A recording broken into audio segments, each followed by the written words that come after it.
Hello and welcome to Sessions with Judith John. You can see on the screen the number on which you can contact me and also my mail address on which you can contact me. So you are welcome to do so. In today's session, we're going to do this poem, Keeping Quiet by Pablo Neruda.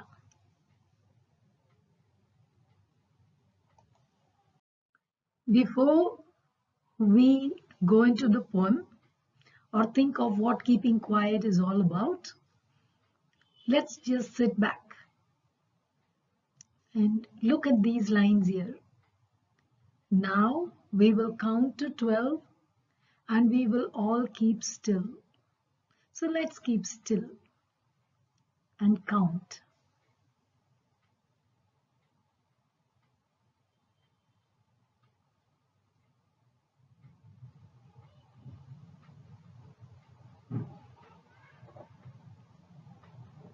Learn to enjoy the silence.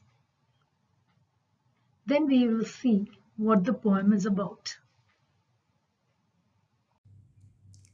These few minutes of a simple meditation will surely make you feel calm and quiet and experience that inner peace.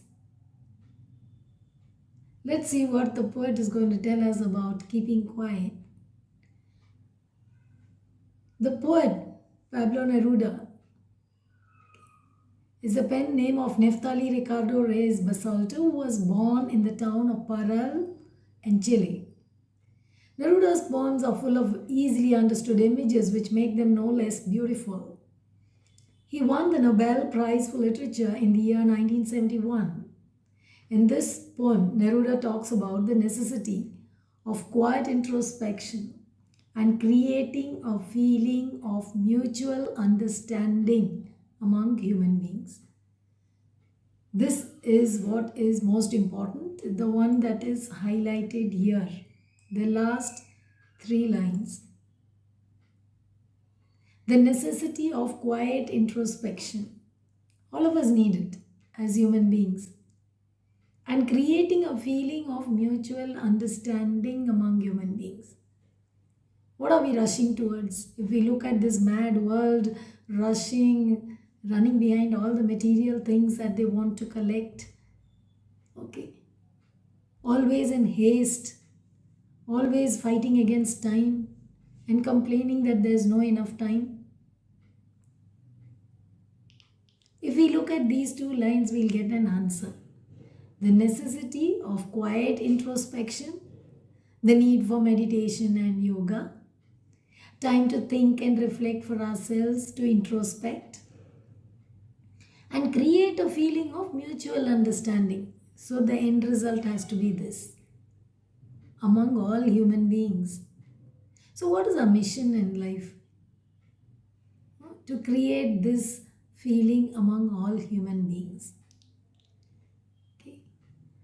So let's see in detail. What do you think the title actually suggests to you? Keeping quiet. Is the poem all about keeping quiet? The very first lines the poet said, now we will count to 12 and we will all keep still. Does he really want us to keep still, in a sense, not move at all and not do anything?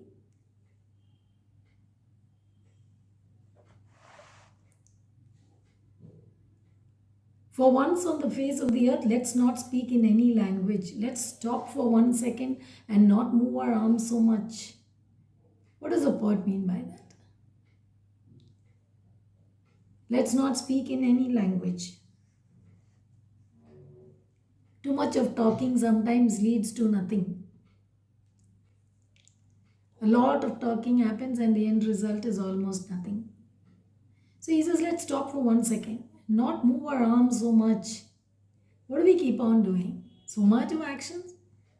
Do we ever stop and think whether those actions that we are doing is somewhere necessary, is going to benefit someone or the world?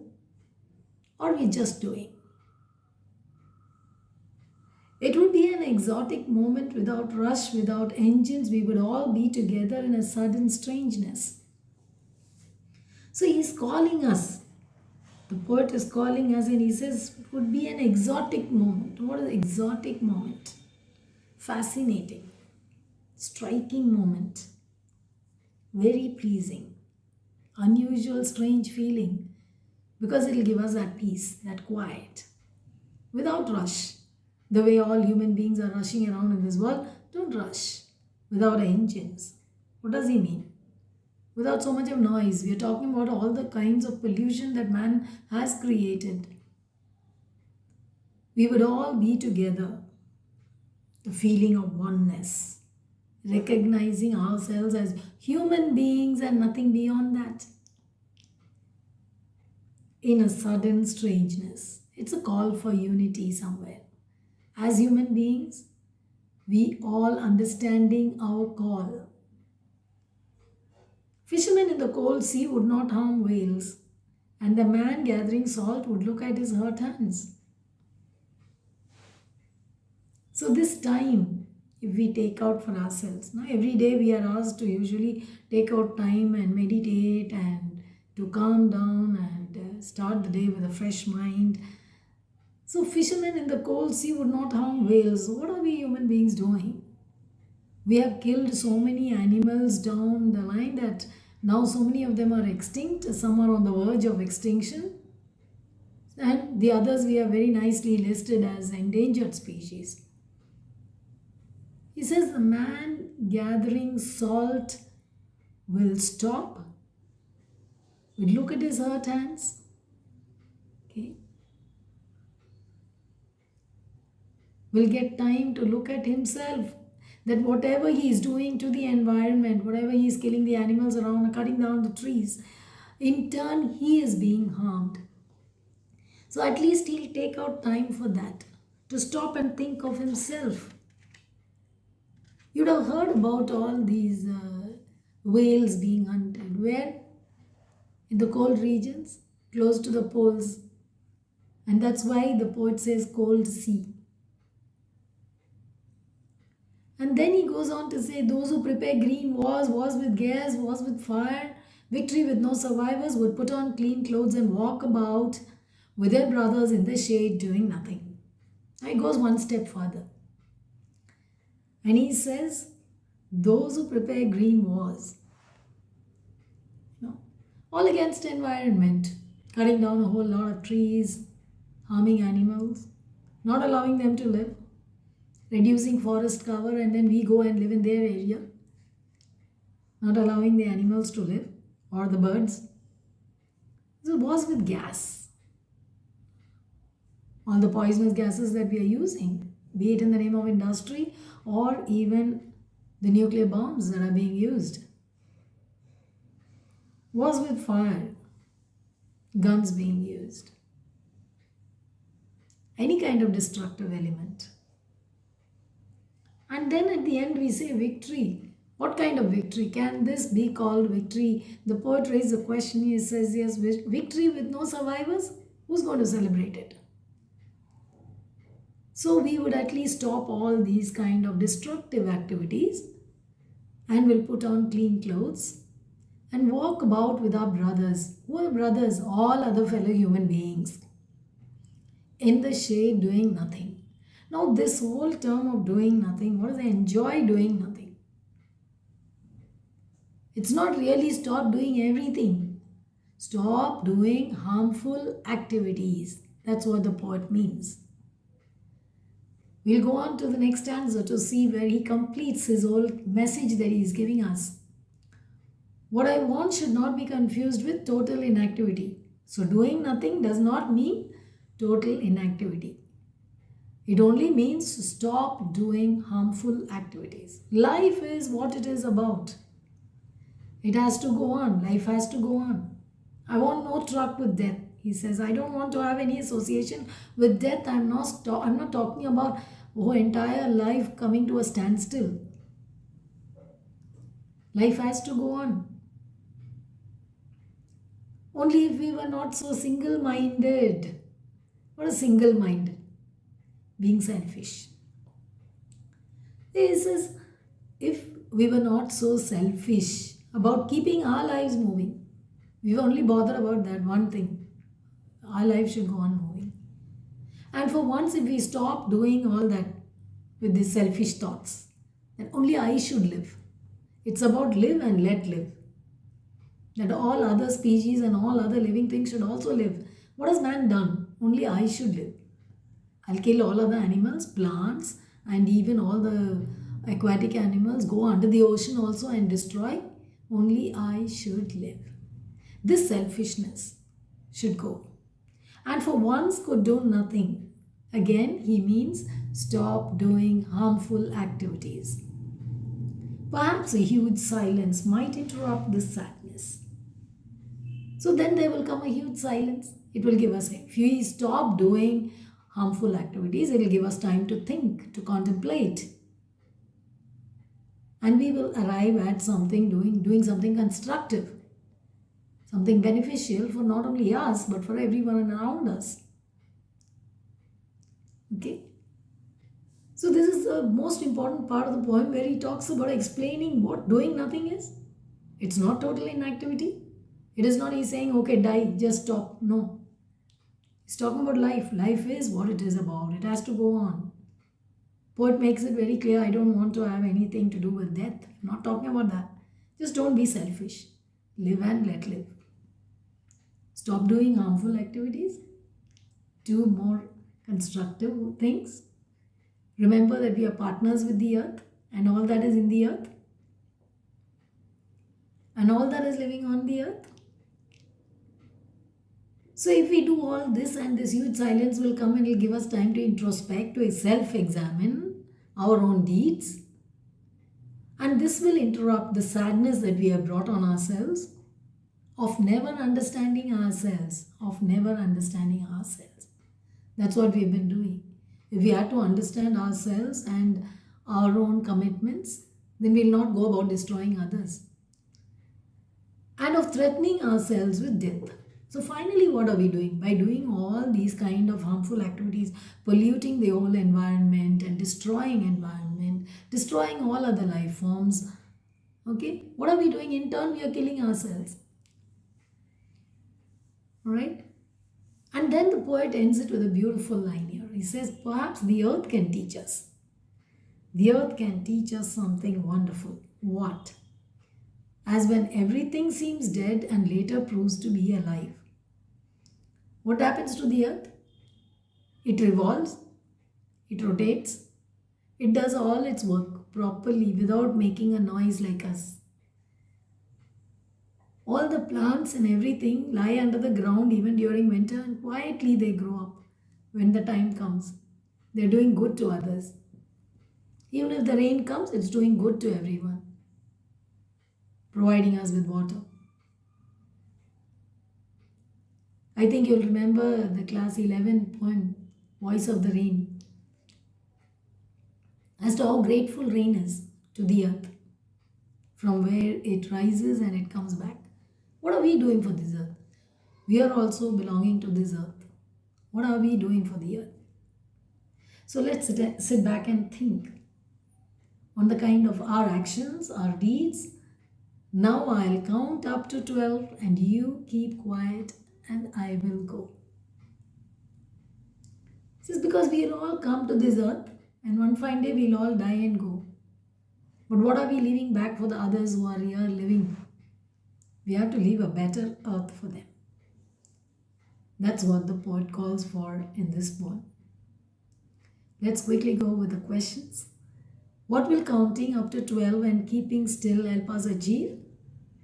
What will it help us achieve? Will give us time for self-examination. Yes. Or introspection. Leading us to a better understanding of ourselves and live better quality of life, resulting in peace. Do you think the poet advocates total inactivity and death? Not at all. because it brings death. He doesn't want it. He wants no association with death. He makes it very clear. Okay. He only says stop harmful and destructive activities. Okay.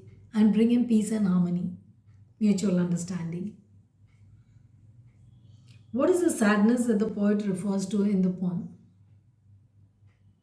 What is the sadness? The sadness of never understanding ourselves. We leave, we forget us, and then we go try to understand about everything else in the world. First, try to understand ourselves, then we'll be able to understand the other things and our mission in life. Then we'll be able to understand other things also. What symbol from nature does the poet invoke to say that there can be life under apparent stillness? The best example of earth, nature. So quietly and nicely, earth keeps functioning. Whatever it has to do on time, it does. Only we keep disrupting its natural movements. Even there, we go and disturb and destroy. Okay. So even the seasons, it's not able to carry on and maintain a balance because we disturb. We disturb. Okay. So there is nothing like the good example of earth, nature, plants growing, coming out of the soil so beautifully. So he gives us all these examples and asks us to go in for a quiet introspection. Okay. So this is the poem. Hope you will find a quiet corner to reflect, to examine yourself, and to be a better you, so that you will be able to contribute also something better to community, to the world, okay, to the people around you. This will do you a lot of good, and also keep you in a better state of mind, and the end result will be you being a better human being. Okay, thank you.